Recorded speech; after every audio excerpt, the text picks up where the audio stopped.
بسم اللہ الرحمن الرحیم۔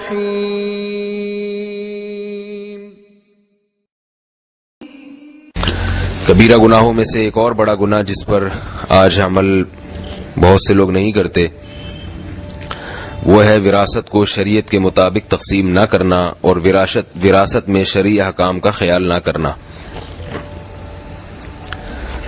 قرآن مجید نے اس کی بہت زیادہ تاکید کی ہے کہ میت کے دنیا سے جاتے ہی لواحقین اس کی وراثت کو ٹھیک ٹھیک تقسیم کریں، اور اللہ تعالیٰ نے قرآن مجید میں ایک ایک وارث کا حصہ خود تفصیل سے بیان بھی فرمایا۔ یوصیکم اللہ فی اولادکم للذکر مثل حظ الانثیین، فرمایا اللہ تمہیں تمہاری اولاد کے بارے میں وصیت کرتا ہے، لڑکے کو لڑکی کی نسبت دگنا ملے گا۔ والدین کا حصہ الگ سے بیان کیا، وَلِأَبَوَيْهِ لِكُلِّ وَاحِدٍ مِّنْهُمَا السُّدُسُ إِنْ كَانَ لَهُ وَلَدٌ، میت کی اگر اولاد ہے تو والد اور والدہ کو ایک چھٹا حصہ ملے گا، 1/6۔ میاں بیوی کا حصہ بیان کیا، وَلَكُمْ نِصْفُ مَا تَرَكَ أَزْوَاجُكُمْ إِن لَّمْ يَكُن لَّهُنَّ وَلَدٌ، تمہاری بیوی کی اولاد نہیں ہے اور بیوی کا انتقال ہو گیا تو تمہیں اس میں سے نصف وراثت تمہیں ملی، ہاف آدھی تمہیں ملے گی، اور اگر بیوی کے اولاد ہے تو تمہیں 1/4 ملے گا۔ وَلَهُنَّ الرُّبُعُ مِمَّا تَرَكْتُمْ إِن لَّمْ يَكُن لَّكُمْ وَلَدٌ، تمہارے اگر اولاد نہیں ہے اور تمہارا انتقال ہو جائے تو تمہاری اس زوجہ کو اس میں سے 1/4 ملے گا، اور اگر تمہارے اولاد بھی ہے فَإِن كَانَ لَكُمْ وَلَدٌ فَلَهُنَّ الثُّمُنُ مِمَّا تَرَكْتُمْ، تمہارے اولاد بھی ہے تو اور تمہاری موت واقع ہو جائے تو تمہاری بیوی کو، تمہاری وائف کو 1/8 ملے گا، 1/8۔ تو آخر یہ اتنی تفصیل اسی لیے بیان کی جا رہی ہے کہ لوگ پھر اس پر عمل کریں۔ ہمارے ہاں میت کے انتقال کے بعد وراثت کی تقسیم کی بالکل فکر نہیں ہوتی، تجہیز و تکفین اور دفنانے کے بعد کوئی یہ بات ہی نہیں کرتا کہ بھائی اب بیٹھیں والد صاحب کی جائیداد کے حصے کرتے ہیں، دیکھیں کس کے حصے میں کتنا آ رہا ہے۔ ہوتا یہ ہے کہ اگر کوئی اس قسم کی بات گھر میں اٹھائے تو فوراً گھر کی خواتین چیخ پڑتی ہیں کہ ہائے ابھی ابا کے کفن میلا نہیں ہوا اور یہاں ابو کی جائیداد کو، والد کی جائیداد کے حصے بقیے ادھیڑنا شروع کر دیے۔ تو یہ جاہلانہ باتیں ہیں۔ اب وہ والد کی جائیداد رہی نہیں ہے، جس کا انتقال ہو گیا اس کا اب کچھ بھی نہیں ہے اس دنیا میں، اس کے ساتھ ایک کفن تھا جو چلا گیا، وہ بھی چھین لیا جائے گا تھوڑے دنوں میں۔ تو یہ بھی وارثوں کا حصہ ہے، وارثوں کا حق ہے اور ان کی ملکیت ہے، اس پر زکوٰۃ بھی لاگو ہوگی، اس پر قربانی، صدقہ فطر، تمام احکامات اس پر جاری ہو جائیں گے۔ لہذا اگر کسی نے وراثت تقسیم نہیں کی اور غلطی سے بھی کسی دوسرے کا بھائی، اپنے بھائی کا مال، اپنی بہن کا مال کھانا شروع کر دیا تو یہ حرام کھانا ہے، اور اس پر وہی احکام جاری ہوں گے جو حرام چوری پر جاری ہوتے ہیں، ڈکیتی پر جاری ہوتے ہیں۔ آپ کسی کا مال چھین کے کھائیں، کسی کا مال چوری کر کے کھائیں، یا کسی کا مال آپ کے پاس پڑا ہوا تھا دینے کے بجائے وہ کھا جائیں، تو اللہ کی نظر میں سب برابر ہیں، سب حرام در حرام ہیں۔ اس کا بہت خیال کرنا چاہیے۔ پہلے زمانے کے بزرگ بہت زیادہ خیال کیا کرتے تھے ان چیزوں کا۔ شاید مولانا عطا اللہ شاہ بخاری رحمۃ اللہ علیہ کا واقعہ ہے یا مولانا احمد علی لاہوری رحمۃ اللہ علیہ کا کہ ایک دفعہ کسی گھر میں ان کی دعوت تھی، تشریف لے گئے تو پتہ یہ چلا کہ ان کے والد صاحب کا 10 سال پہلے انتقال ہو چکا تھا۔ کھانا جب سامنے آیا تو ان بزرگ نے کھانے سے ہاتھ کھینچ لیا، فرمایا میں کھانا نہیں کھاؤں گا، پہلے مجھے یہ بتاؤ کہ تم لوگوں نے اپنی بہنوں کو وراثت دے دی ہے یا نہیں دی ہے، کیونکہ عام طور پر نہیں دی جاتی۔ تو وہ کہنے لگے کہ نہیں ابھی تک تو ہم نے تقسیم ہی نہیں کی ہے وراثت۔ تو آپ نے فرمایا میں یہ کھانا نہیں کھاؤں گا، اس میں بہنوں کا مال بھی شامل ہے، اور مجھے یقین نہیں ہے کہ وہ دل سے راضی ہیں یا راضی نہیں ہیں۔ رسول اللہ صلی اللہ علیہ وسلم نے ارشاد فرمایا لا يحل مال امرئ مسلم الا بطیب نفس منہ، کسی مسلمان کا مال اس کی دل کی مکمل خوشی کے بغیر حلال نہیں ہے۔ بعض لوگ اوپر سے کہہ دیتے ہیں کہ ٹھیک ہے، دل پورے طور پر راضی نہیں ہوتا۔ بعض دفعہ بہن کہہ دیتی ہے مجھے وراثت نہیں چاہیے، لیکن دل میں اس کے جذبات ہوتے ہیں کہ مجھے پیسے ملنے چاہیے، وہ مطالبہ اس لیے نہیں کرتی، اس کو شرم آ رہی ہوتی ہے۔ بعض دفعہ چھوٹا بھائی چاہتا ہے کہ مجھے میری وراثت ملے، لیکن وہ اس لیے نہیں مانگ رہا ہوتا کہ اگر وہ مانگے گا تو برا بن جائے گا گھر میں. بڑے کہیں گے اس کو دیکھو چھوٹا ہے اور اپنے پیسے مانگ رہا ہے ہم سے. تو یہ سب چیزیں بدتمیزی سمجھی جاتی ہیں ہمارے معاشرے میں, اس لیے مانگتے نہیں ہیں. لیکن دل میں ہوتا ہے کہ مجھے میرے پیسے ملنے چاہیے. تو یاد رکھیے اس کے دل میں ذرہ برابر بھی خیال آ گیا تو بڑے بھائی کے لیے اب اس کا مال حلال نہیں ہے. اس کو مال اس کے تقسیم کر کے اس کے ہینڈ اوور کیا جائے, اس کے قبضے میں دیا جائے. بہنوں سے معاف کرا لیا جاتا ہے. میں کہتا ہوں بہن کو وراثت دو, پھر کہو کہ معاف کر کے ہمیں یہ پیسے واپس کر دو. دیکھیے پھر کتنی بہنیں واپس کرتی ہیں.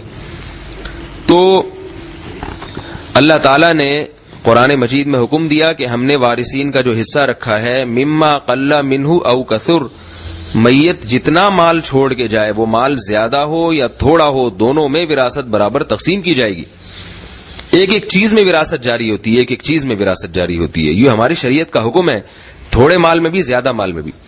جو چیزیں کم ویلیو کی ہیں, کم قیمت کی ہیں, ان میں بھی وراثت تقسیم ہوگی. والد صاحب کی گھڑی تھی, والد صاحب کا کیلکولیٹر تھا, والد صاحب کا کمپیوٹر ہے, اس میں بھی وراثت جاری ہوتی ہے. رہا یہ مسئلہ کہ بھائی ان کی تقسیم کیسے کی جائے, تو یہ فیصلہ آپ خود نہ کریں, آپ کسی مفتی کی سے رابطہ کریں کہ بھئی آپ بتائیے والد صاحب کا لیپ ٹاپ وراثت میں کیسے تقسیم ہوگا, والد صاحب کی گھڑی کیسے تقسیم ہوگی, والد صاحب کی جائے نماز کیسے تقسیم ہوگی, والد صاحب کی تسبیح کیسے تقسیم ہوگی. تو انشاءاللہ مفتی حضرات آپ کو بتائیں گے بھئی ایسے تقسیم ہوگی. اس کے طریقے ہیں, کوئی چیز ٹوٹتی نہیں ہے, کٹتی نہیں ہے.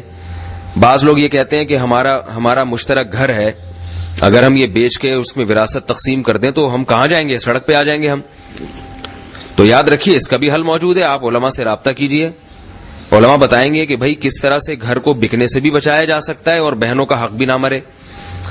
اس کی ایک مثال کے طور پر ایک آسان صورت بتاتا ہوں کہ کسی بہن کا گھر میں حصہ ہے, مثلا 25% بہن کا حصہ بن رہا ہے, 25% بہن کا حصہ بن رہا ہے. تو اگر آپ کے لیے گھر بیچنا مشکل ہے, بہتر تو یہی گھر بیچ کے اس کا 25% اس کو بہن کو پکڑا دیں آپ اور اپنے لیے کوئی چھوٹا موٹا فلیٹ خرید لیں. یہ نہ ہو سکے تو بہن کو اس پہ راضی کر لیں کہ بھئی یہ 25% تم اس میں شریک ہو, تو جب تک ہم یہاں رہیں گے اس گھر میں 25% کرایہ تمہیں دیں گے ہم. اس گھر کا رینٹ لگایا جائے گا. کل رینٹ کتنا ہے اس کا؟ فار ایگزامپل اس گھر کا رینٹ 1,00,000 روپے بنتا ہے, تو ہم آپ کو 25,000 روپے ہر مہینے دیں گے, کیونکہ 25% ہم آپ کا گھر استعمال کر رہے ہیں. بہن 100 دفعہ کہنی مجھے نہیں چاہیے, میں ایسی نہیں ہوں, میرا گھر ہے, رہو تم لوگ. آپ اس کو دیں, ہینڈ اوور کریں, 25,000 اس کو پکڑائیں کہ بھئی یہ آپ کا حصہ بنتا ہے, آپ اس کو لیں. لینے کے بعد وہ واپس کر دے تو ٹھیک ہے, پھر یہ اس کی علامت ہے کہ دل سے راضی ہے. لیکن میرا خیال ہے کہ پیسے جب ایک دفعہ بٹوے میں آتے ہیں, جیب میں آتے ہیں, تو پھر واپس کرنا بڑا مشکل کام ہوتا ہے انسان کے لیے. تو یہ اللہ کی حدود ہیں. اللہ نے قرآن مجید میں فرمایا یا ایھا الذین آمنوا لا تأکلوا اموالکم بینکم بالباطل, اے ایمان والو ایک دوسرے کا مال باطل طریقے سے نہیں کھاؤ. اور یاد رکھیے کسی غیر کا مال باطل طریقے سے کھانا یہ بھی حرام, اپنے خونی رشتوں کا مال باطل طریقے سے کھانا یہ اس سے بڑا حرام ہے, اس سے بڑی حرمت ہے اس کی, اس میں بڑا گناہ ہے. جیسے رشتہ داروں سے احسان کرنے کا ثواب زیادہ, رشتہ داروں پر ظلم کرنے کا ثواب بھی زیادہ ہے. اور یہ بھی یاد رکھیے کہ اگر آپ کے وارثین میں نابالغ بچے موجود ہیں, نابالغ بچے, تو ان کا حق تو بہت ہی زیادہ ہے. وہ تو یتیم ہے, اور یتیم کا مال وراثت کا جو شخص کھائے گا, عام طور پہ بڑے بھائی بہن جو ہے نا وہ چھوٹے بھائی کے مال کھا جاتے ہیں, کھاتے رہتے ہیں بڑے آرام سے. اس کے بارے میں قرآن مجید نے صاف لفظوں میں فرمایا ان الذین یأکلون اموال الیتامی ظلما انما یأکلون فی بطونہم نارا وسیصلون سعیرا. فرمایا جو لوگ یتیم کا مال کھا رہے ہیں, وراثت نہیں دیتے ان کو, یا ان کی وراثت کو محفوظ نہیں رکھتے, تو وہ ایسے ہیں جیسے جہنم کے انگارے کھا رہے ہیں, آگ کے انگارے, اور قریب بھڑکتی ہوئی آگ میں یہ لوگ داخل ہوں گے. تو چند ٹکوں کی خاطر جہنم کی آگ خرید لینا یہ بہت ہی گھاٹے کا سودا ہے.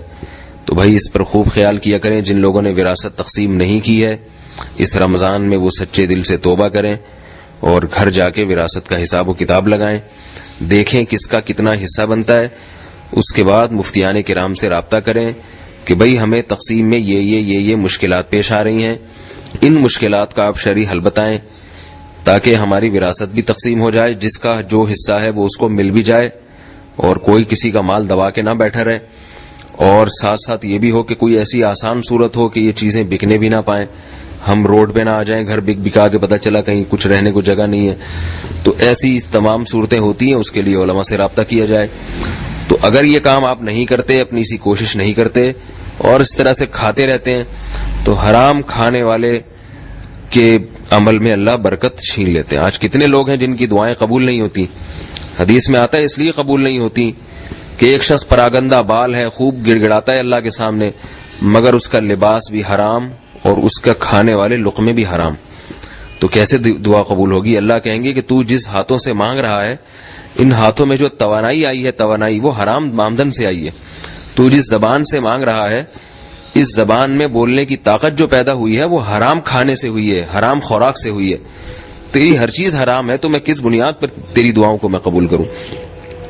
اللہ تعالی ہمیں موت سے پہلے پہلے اس جرم سے توبہ کرنے کی توفیق عطا فرمائے. اور اگر توبہ کریں گے اور ہر ایک کا مال حق کے ساتھ اس کے پاس پہنچا دیں گے، جیسے کہ اللہ نے حکم دیا، ان اللہ یأمرکم ان تؤدوا الامانات الی اہلھا، کہ اللہ تمہیں حکم دیتا ہے کہ امانتوں کو اس کے اہل کی طرف لوٹاؤ، جو جس کی امانت ہے اس کے سپرد کرو.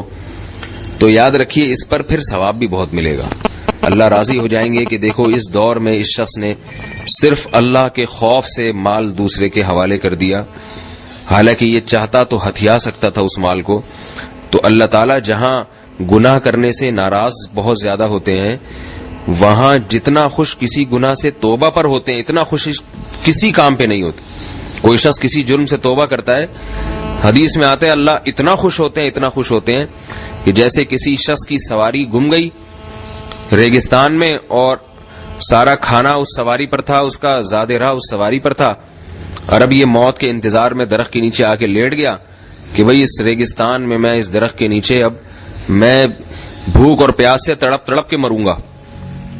تو اچانک دیکھتا ہے کہ اس کی سواری اس کے سامنے کھڑی ہے اور اس پہ زاد راہ بھی ہے. تو آپ سوچئے اس شخص کی خوشی کا کیا عالم ہوگا. تو حدیث میں آتا ہے یہ شخص خوشی سے پاگل ہو جاتا ہے اور یوں کہتے ہیں اللہم انا انت عبدی و انا ربک، اے اللہ تو میرا بندہ ہے، میں تیرا خدا ہوں. خوشی سے بیچارہ پاگل ہو جاتا ہے. تو فرمایا کہ یعنی کہنا تو یوں چاہیے تھا کہ اللہ تو میرا خدا میں تیرا بندہ، لیکن تو میرا رب میں تیرا بندہ. خوشی سے اتنا پاگل ہو گیا کہ اس کی زبان سے یہ نکل گیا اے اللہ تو میرا بندہ میں تیرا رب. اخطأ من شدت الفرح، فرمایا خوشی کی شدت سے اس کی زبان سے غلط الفاظ نکل گئے. تو اس کو کم خوشی ہوتی ہے، اللہ کو اس سے بھی زیادہ خوشی ہوتی ہے. حدیث میں آتا ہے جب کوئی بندہ کسی جرم سے توبہ کرتا ہے. تو توبہ کیجیے، اللہ تعالیٰ خوش بھی ہوتے ہیں، مال میں برکت بھی دیں گے. جو حلال کماتا ہے اللہ اس کے مال میں برکت دیتے ہیں. آپ کسی کا حق دے دیں تو اللہ وہ آپ کو کسی اور طریقے سے گھما کے لوٹا دیں گے. اللہ تعالیٰ ہم سب کو اس جرم سے توبہ کی توفیق عطا فرمائے.